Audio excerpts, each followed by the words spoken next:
اپنی بارگاہ سے عطا فرما. جو لوگوں سے بے نیاز ہونا چاہے گا اللہ لوگوں سے بے نیاز کر دے گا. اور فرمایا جو صبر کا ارادہ کرے گا اللہ اسے صبر کی توفیق بھی عطا فرما دے گا.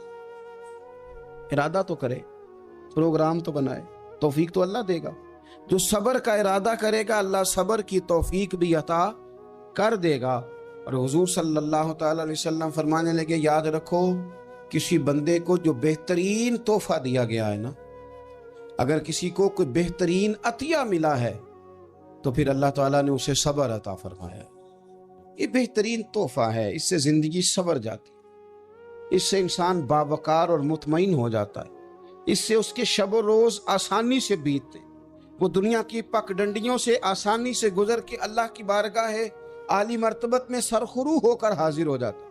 لیکن اگر بے حوصلہ ہو, صبر نہ ہو, پھر نقصان روز بروز بڑھتا ہے. اور پھر میرے رسول پاک صلی اللہ تعالی علیہ وسلم ارشاد فرماتے ہیں کہ اصل بات یہ ہے کہ اللہ تعالیٰ نہ کسی بندے کا درجہ بلند کرنے کا ارادہ فرماتا ہے, لیکن اس کے اعمال اس طرح کے نہیں ہوتے کہ اس کا درجہ بلند کیا جائے. اب رب کیا کرتا ہے, اللہ تعالیٰ اس کو مال کی, جان کی, اولاد کی کسی مشکل میں ڈال دیتا. اس مصیبت پر وہ بندہ صبر کرتا ہے تو اللہ تعالیٰ اس کا درجہ بلند فرما دیتا ہے. اعمال اس قابل نہیں تھے کہ درجات بلند ہوں, وہ اعمال کی بنیاد پر نہیں کر سکتا تھا تو اللہ نے کسی مشکل میں ڈال کے نہ اپنے فضل سے درجہ بلند کر دیا.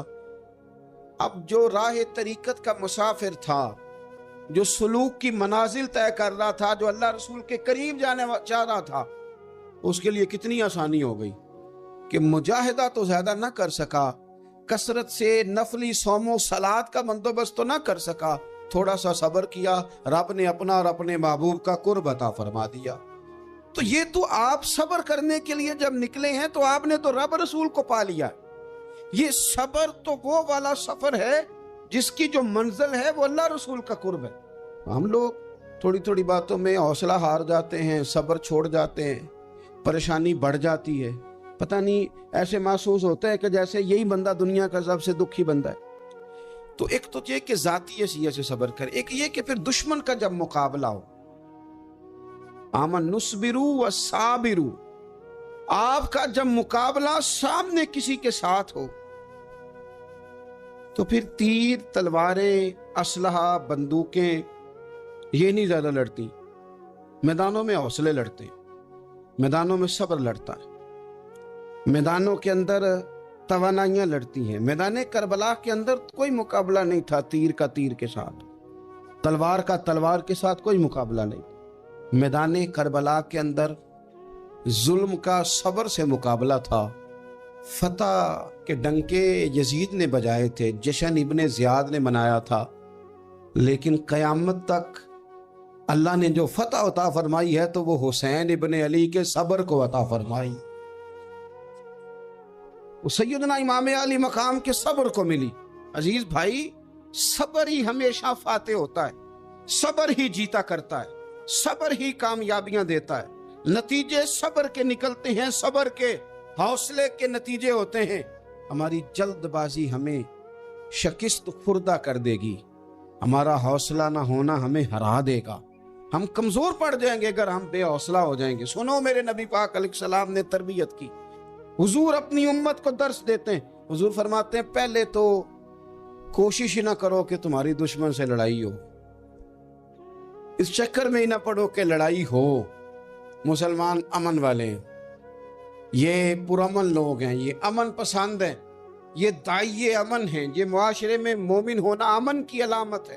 فرمایا پہلے تو یہ پروگرام ہی نہ بناؤ کہ تمہاری لڑائی ہو, اور فرمایا پھر اگر ہو جائے نا تو پھر صبر کے ساتھ مقابلہ کرو, پھر ڈٹ کے مقابلہ کرو, اور پھر یاد رکھو یہ جو جنت ہے یہ تلواروں کے سائے میں ہے. جنت تلواروں کے سائے میں تمہیں ملے گی, پھر ڈٹنا سیکھو. پہلے تو بات یہ کہ تم یہ ارادہ ہی نہ کرو لڑائی, اور اگر کبھی ہو جائے لوگوں کو بتاؤ کہ ہیں ہم پرامن لوگ, پر دین کے لیے کھڑا ہونا ہو تو پھر ہم سے زیادہ کسی کو کھڑا بھی نہیں ہونا آتا, پھر ہم سے زیادہ کسی کے پاس طاقت بھی نہیں.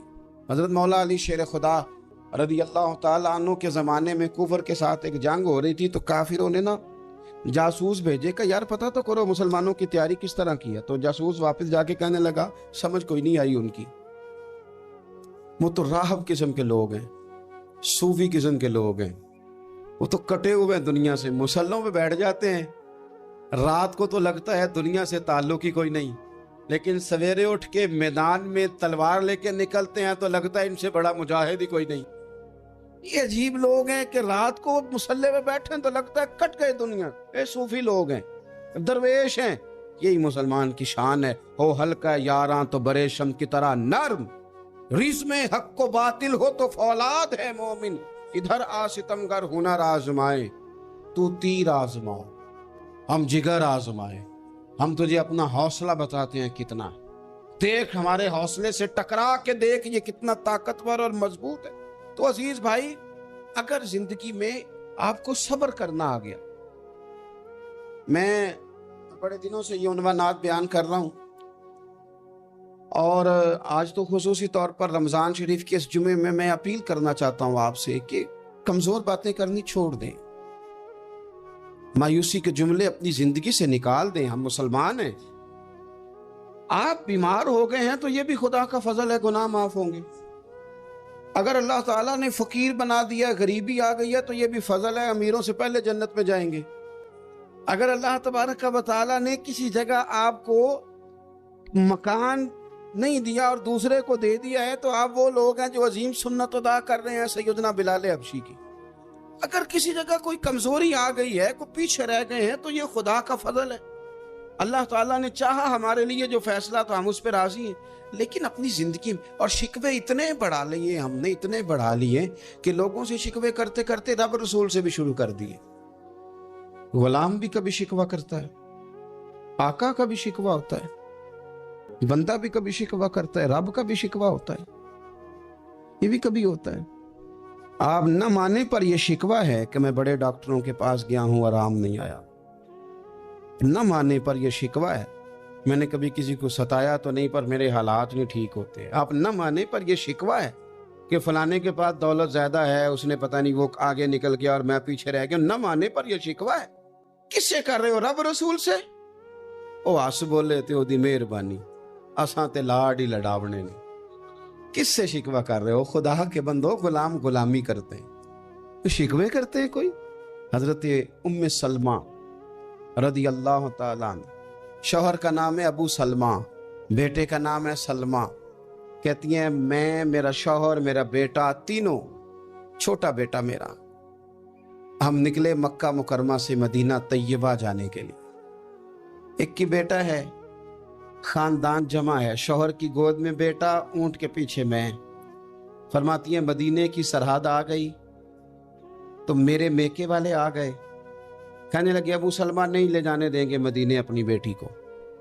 میں نے کہا میں مسلمان ہوں، میں تو اپنے شوہر کے ساتھ مدینے جاؤں گی. انہوں نے کہا نہیں جا سکتے، تو نے جانا ہے تو جا، ہماری بیٹی نہیں جائے گی. زبردستی مجھ سے انہوں نے مجھے میرے شوہر سے الگ کیا.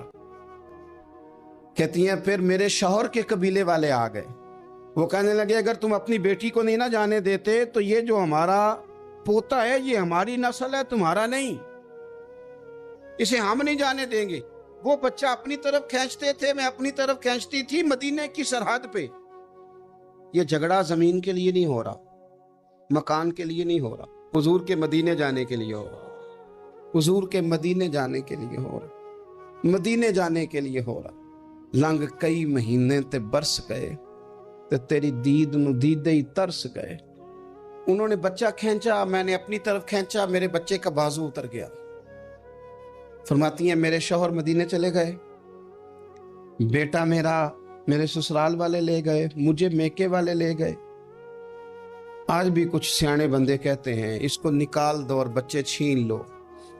ان کا بھی خیال تھا کہ بیٹا لے جائیں گے نا تو ابو سلمہ بھی مدینے سے واپس آ جائے گا، یہ بھی واپس آ جائے گا. اور یار اتنا بڑا بھی ظالم کوئی نہیں ہوگا جو ماں باپ سے بچے جدا کرے. فرماتی ہیں کہ وہ لے گئے چھین کے، میں میکے چلی گئی. لوگ روٹی کھاتے تھے، میرے حلق سے نہیں گزرتی تھی. زمانہ سویا کرتا تھا، میں سو نہیں پاتی. بیٹا کہاں، شوہر کہاں، میں کہاں.